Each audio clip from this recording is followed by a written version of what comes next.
Olá, é bom ter você de volta. E vamos ver algumas decisões publicadas agora na terceira semana de outubro de 2018 pelo TST. A SDI 1 continuou com alguma dificuldade na composição do seu quórum e, então, em consequência, vamos ver especialmente decisões da SDC e da SDI 2. Lembrando que, apesar de alguma controvérsia, as decisões da SDI 2 são admissíveis para comprovação de divergência para a oposição de embargos à SDI 1. Então, algumas dessas matérias são importantes também para os casos de dissídios individuais. O primeiro, então, caso que vemos é o conflito de competência 6251, dígito 82 de 2018, no qual se confirma o entendimento de que é possível a supressão ou a desconsideração das regras de competência territorial dispostas no artigo 651 da CLT, quando se verifica a empresa ou reclamado com exploração de atividade econômica em âmbito nacional. A emenda desse julgado traz que esta Corte, ao analisar casos análogos, vem se posicionando no sentido de admitir apenas excepcionalmente a superação dos parâmetros previstos no artigo 651 da CLT, nos casos em que é envolvida na disputa empresa com atuação nacional. Esse é o entendimento preconizado pelas duas subseções especializadas dessa Corte. No caso, não havendo elementos que indiquem a exploração econômica em âmbito nacional por parte da empresa demandada, impõe-se a preservação da competência do juízo de Manaus, pois admitido e prestou serviço naquela localidade o trabalhador. Ou seja, se admite então a superação das regras estipuladas no artigo 651, relativos especialmente à competência territorial do local em que se foi admitido e prestou serviço o reclamante, quando se tem diante uma empresa com atuação nacional, ou pelo menos regional, ou qual é o sentido desse fundamento? De que não haja um prejuízo insuperável para a reclamada para apresentar defesa. Ou seja, se a empresa pode regularmente se direcionar ou se deslocar até ao local em que foi ajuizada a ação por ter representação nesse local, é até possível admitir a superação das regras de competência territorial, especialmente porque, de outra sorte, poderia-se até inviabilizar o acesso do reclamante à jurisdição. No caso, aqui se preveria a necessidade de deslocamento entre Manaus e Belém, ou seja, não é um deslocamento simples para o reclamante, especialmente se imaginar que ele está em situação de desemprego. O segundo caso também se refere a um conflito de competência, consequentemente resolvido pela SDI 2, conflito de competência 3301, dígito 03 de 2018. Aqui se explicita a preclusão para a análise do acolhimento ou não da exceção de incompetência. A emenda desse julgado traz que, no caso concreto, o exame dos autos revela que o juízo suscitado, após rejeitar a exceção de incompetência e praticar regularmente vários atos no curso da instrução do feito, optou por reconsiderar a decisão interlocutória proferida no início da tramitação do feito, declinando sua competência para o juiz suscitante. No entanto, em face da natureza relativa da competência territorial, da prévia resolução do incidente e da preclusão pró-judicado configurada, não pode aquele juízo reexaminar a questão, contrariando o devido processo legal. Considera-se, pois, competente o juízo suscitado, para o qual deverão ser enviados os autos para a retomada regular do curso legal. O que aconteceu foi o ajuizamento inicial numa determinada vara do trabalho. Essa vara do trabalho declinou da competência para uma segunda vara do trabalho. Essa segunda vara começou a tramitação do processo, rejeitou inicialmente a exceção de competência alegada pelas partes e, no decorrer do processo, depois de realizados vários atos, inclusive instrução processual, resolveu por reconsiderar essa decisão que rejeitou a exceção de competência e devolveu ao primeiro juízo. Nessa circunstância, o primeiro juízo suscitou o conflito negativo de competência, que foi resolvido nesse sentido, de que o juízo para o qual foi enviada inicialmente a reclamação trabalhista não teria possibilidade de rejulgar ou de reconsiderar a decisão inicial proferida na exceção de competência, na primeira análise da exceção de competência. Aqui um outro caso, ainda da SDI 2, mas no julgamento de recurso ordinário em ação rescisória, 414, dígito 92 de 2016, no qual se revela a irregularidade de notificação quando não indicado o endereço correto do reclamado.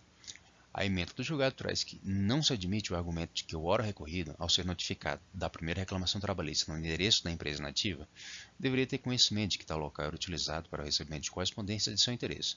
Isso porque não se pode exigir que permanecesse ad infinitum vinculado àquele endereço, sob a agonizante incerteza de um dia receber qualquer carta, intimação ou documento naquele local, mesmo porque já havia indicado novo endereço. O que ocorreu aqui? Houve uma primeira reclamação trabalhista e a notificação foi expedida para um determinado endereço, onde a empresa já não funcionava mais. Na verdade, a empresa já tinha sido posta na inatividade. Essa primeira reclamação foi extinta sem resolução de mérito e em ocasião que gerou a ajuizamento de nova reclamação, quando se promoveu a notificação da reclamada nesse mesmo endereço em que a empresa já não mais atuava. Foi, no primeiro momento, considerado regular essa notificação, entretanto, o julgamento da ação rescisória resultou na irregularidade dessa segunda notificação, exatamente por conta dessa circunstância, de que a empresa já não funcionava mais naquele local e a pessoa que morava naquele endereço não tinha mais vínculo concreto com a reclamada. Consequentemente, não se poderia admitir esse argumento de que, se a primeira reclamação a notificação da primeira reclamação foi regular, foi suficiente, a parte deveria estar ciente e permanentemente vigilante da possibilidade de recebimento de nova notificação. E nesse caso especificamente havia a referência de que a reclamada já havia indicado até novo endereço.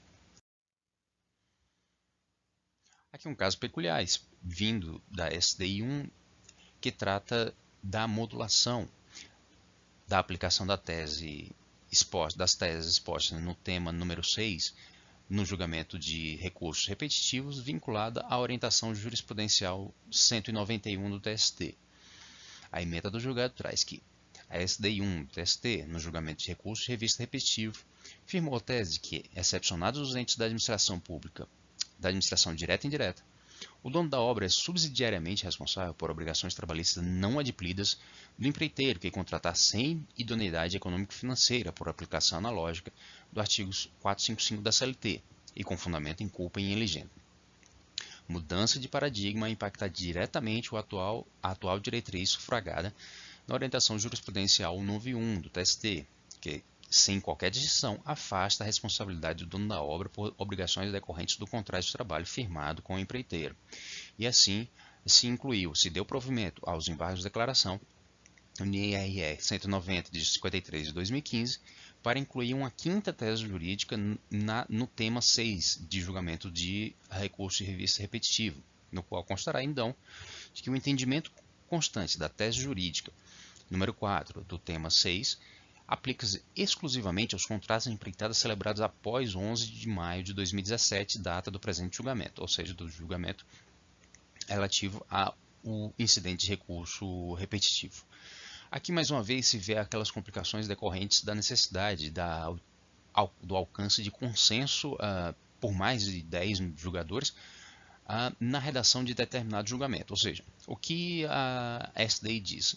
De que, com exceção dos entes públicos da administração direta, que aplica-se outro entendimento, para os demais donos de obra, ou seja, aquele que contrata para a realização de uma obra específica, uma obra certa, vai caber a responsabilidade subsidiária quando o inadimplemento do empreiteiro se der em virtude da idoneidade, da falta de idoneidade econômica financeira desse empreiteiro, ou seja, o dono da obra contrata um empreiteiro sem capacidade financeira para a realização de obra e para arcar com os custos dessa obra, então nesse caso ele será responsável subsidiário por eventuais obrigações trabalhistas não adimplidas.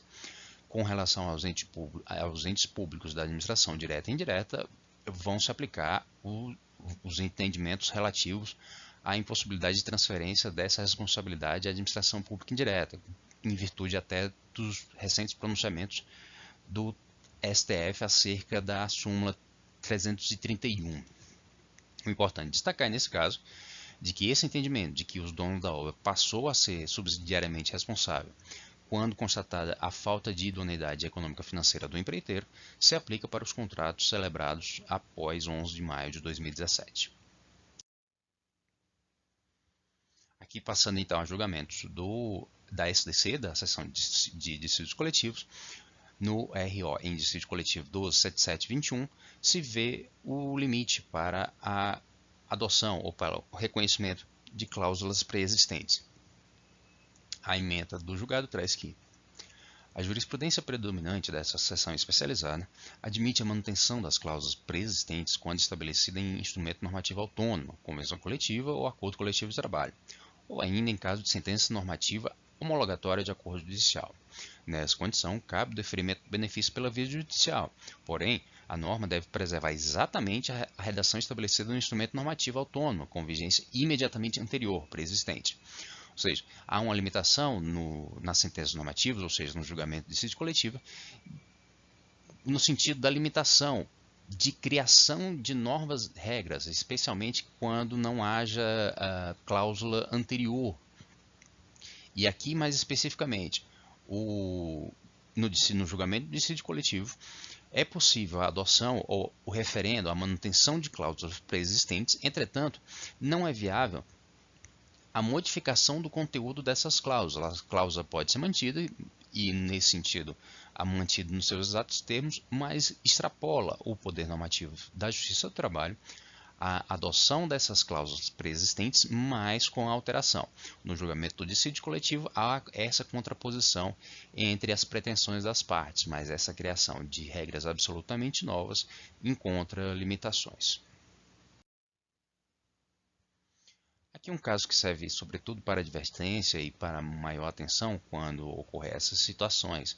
Trata-se de um agravo de instrumento em recurso ordinário em dissídio coletivo, ou seja, o recurso ordinário interposto da decisão proferida no dissídio coletivo, ainda no TRT, foi negado seguimento e o recurso cabível então seria um agravo de instrumento direcionado à SDC, que seria competente então para julgar esse recurso ordinário. Esse processo é o 826, dígito 86 de 2017. Aqui o sindicato não recolheu custas, fez o pedido de isenção desse pagamento, entretanto não foi deferido e tampouco foi conferido prazo para a regularização desse defeito. A ementa do julgado traz que, diferentemente do que se exige das pessoas físicas em relação às quais basta a declaração de sua miserabilidade, das pessoas jurídicas, independente de sua finalidade lucrativa, somente se admite a concessão de gratuidade da justiça, desde que seja comprovada, mediante dados objetivos, a impossibilidade financeira de arcar com as despesas do processo. Ademais, não é o caso de conceder à parte prazo para assinar tal vício nos termos do artigo 1007, parágrafo 2º do CPC, por não se tratar de hipótese de insuficiência de recolhimento, mas sim da absoluta ausência de pagamento de custos processuais.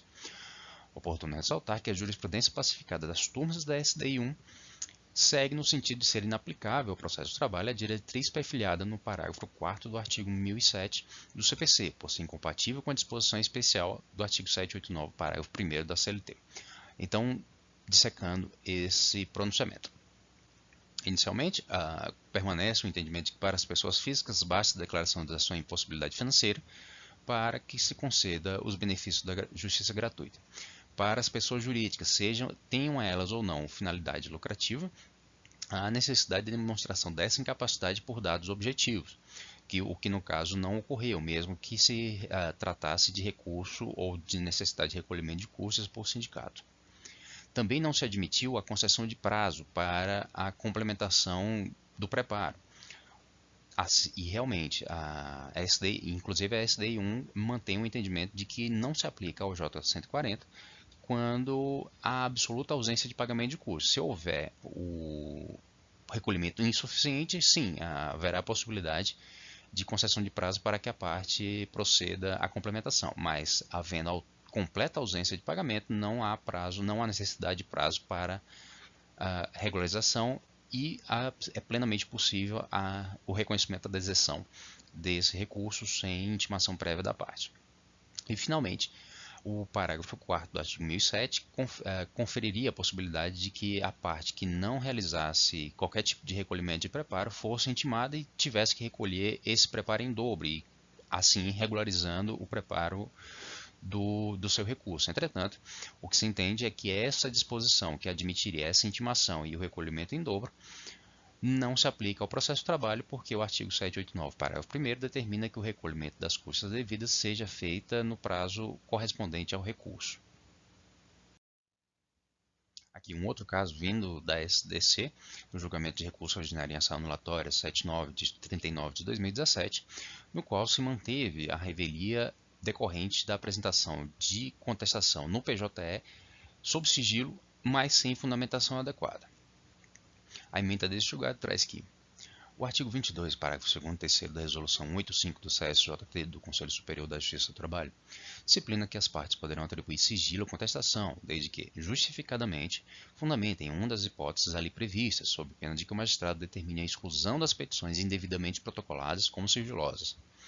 Em caso, embora conste do acordo apenas o registro de que não houve contestação, sendo os réus declarados revés, ainda que se considere que tal conclusão derivou do fato de ter sido atribuído sigilo à contestação, não há de se falar em cerceamento de defesa, uma vez que o sindicato recorrente não justificou o sigilo de sua peça de defesa em qualquer das hipóteses admitidas na Resolução 185 do CSJT, podendo o magistrado, nesse caso, inclusive determinar a exclusão da petição. Então, o que ocorreu? A Resolução 185 do CSJT disciplina a utilização do PJE, o Sistema de Processos Eletrônicos da Justiça do Trabalho. Nesse artigo 22 da Resolução 85 se prevê a possibilidade de atribuição de sigilo à contestação. Isso aqui se dá por várias razões, inclusive pela admissão de que ela seja apresentada antes da audiência e a parte pretende que a parte reclamante ou a parte autora só tem acesso a essa contestação ao tempo da audiência. E, além disso, há outros casos em que alguns dados constantes dessa contestação efetivamente podem ser merecedores de sigilo, por não caber a sua divulgação ampla ao público. Entretanto, para que essa atribuição de sigilo à contestação seja regular, a parte tem que fundamentar. Ou seja, deve-se demonstrar de que, nesse caso, essa contestação corresponde, os dados constantes dessa contestação correspondem a alguma das hipóteses em que se admite a concessão de sigilo, segredo de justiça, também ao processo em geral. No caso concreto, o sindicato, o réu, apresentou essa contestação sob sigilo, mas sem a fundamentação. E no caso, se considerou que a contestação não foi apresentada, essa contestação, a ação anulatória, processada no TRT. E nesse caso, no julgamento do recurso ordinário, isso pela SDC do TST, se considerou razoável e regular essa caracterização da revelia em virtude da apresentação de contestação no PJE, mas sem a fundamentação para o pedido de sigilo, para a atribuição de sigilo a essa peça. Vale notar que no interteor desse acordo não se faz referência a também uma outra disposição da Resolução 185 que determina que nesses casos de exclusão por peticionamento irregular haveria a possibilidade de intimação da parte. Provavelmente será objeto de embargo de declaração ou eventualmente da necessidade de algum tipo de esclarecimento. Mas o certo é de que, sim, a parte pode apresentar contestação e atribuir a ela sigilo, desde que fundamente. Sim, o magistrado, caso verifique que não se qualifica o sigilo para esse tipo de petição, pode providenciar a exclusão da peça dos PJE. Mas também a Resolução 185 determina que, ou pelo menos possibilita, de que nesses casos de exclusão a parte seja intimada para eventual regularização do caso. O resultado final desse processo vai depender certamente da interposição de embargo de declaração para que se esclareça se a parte teve acesso, se o juiz providenciou essa intimação, se a parte tentou solucionar e não fez, ou se há alguma circunstância que autorize efetivamente ou que confirme que essa exclusão da peça e a revelia correspondem efetivamente às disposições da Resolução 185. Aqui num outro caso que traz uma matéria relativamente nova, em recurso ordinário em ação anulatória 513, dígito 28, de 2017, se confirma que o Ministério Público não pagará honorários de advogado no caso de sucumbência em ação anulatória. A emenda do julgado traz que, considerando que o Ministério Público do Trabalho, ao ajuizar a ação anulatória, atuou em defesa dos direitos dos trabalhadores, exercendo sua função de defesa da ordem jurídica, do regime democrático, dos interesses sociais, dos interesses individuais indisponíveis, deve-se aplicar por analogia o artigo 18 da Lei 7347, o qual, a referência às ações civis públicas, estabelece que não haverá condenação da associação autora em honorários de advogado, salvo comprovada má-fé, o que não se evidenciou nos casos desses autos, ou seja, quando houver sucumbência, ou seja, a ação anulatória, os pedidos da ação anulatória forem julgados improcedentes, o Ministério Público não deverá pagar honorários de advogado aos réus nessa ação anulatória. E, finalmente, apenas para confirmar o entendimento já prevalecente no TST, quanto à impossibilidade de financiamento da entidade sindical dos trabalhadores por contribuições advindas do empregador. No julgamento do RO, também em ação anulatória 930, de 78 de 2017, se tem a anulação desse tipo de cláusula. A ementa do julgado traz que o princípio da autonomia sindical, artigo 8º, incisos 1º e 3º da Constituição, sustenta a garantia de autogestão às organizações associativas e sindicais dos trabalhadores, sem interferências empresariais ou do Estado. Trata um princípio desta maneira da livre atuação externa, sua sustentação econômica financeira e sua desvinculação de controles administrativos estatais ou em face do empregador.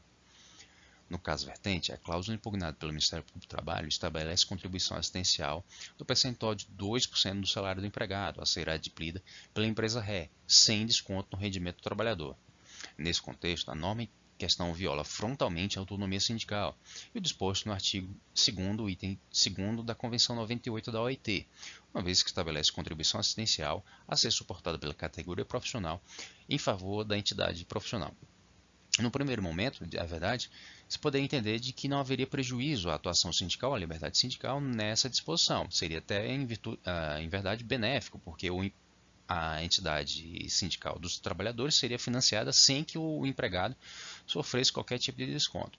Entretanto, o fundamento que autoriza esse tipo de compreensão é de que se o financiamento do sindicato dos trabalhadores derivar de receitas advindas do empregador, pode-se gerar algum tipo de vinculação ou mesmo limitação na liberdade desse sindicato de atuar contra a vontade ou em contraposição ao empregador. E nesse sentido, poderiam se gerar situações de perigo, de limitação dessa liberdade na atuação, em virtude de que qualquer tipo de contrariedade à categoria patronal, eventualmente essa categoria poderia restringir simplesmente esse repasse e dificultar a atuação do sindicato. O certo então é que, ainda que aparentemente seja benéfico essa contribuição paga pelo empregador em favor do sindicato dos trabalhadores sem desconto do salário do empregado, o que se entende regularmente na jurisprudência do TST é de que esse tipo de cláusula viola as regras especialmente contidas na Convenção 98 da OIT e, consequentemente, limitam a atuação do sindicato e, assim, não devem ser contidas em normas coletivas. E essas foram as decisões que nos pareceram mais relevantes, publicadas agora na terceira semana de outubro de 2018. Como vimos, então, permanece a dificuldade da SDI1 em formar seu quórum, formar o quórum suficiente para o julgamento de casos mais relevantes, então preferimos nos concentrar nessa semana em casos provenientes da SDC. Se ficou alguma dúvida ou algum elemento que você entende que merece maior destaque, deixe indicado nos comentários e podemos preparar um vídeo específico para isso. Bem assim, na descrição do vídeo você pode ter acesso ao link para a ementa completa desses julgados. Eu agradeço a sua atenção e nos vemos no próximo vídeo. Até mais!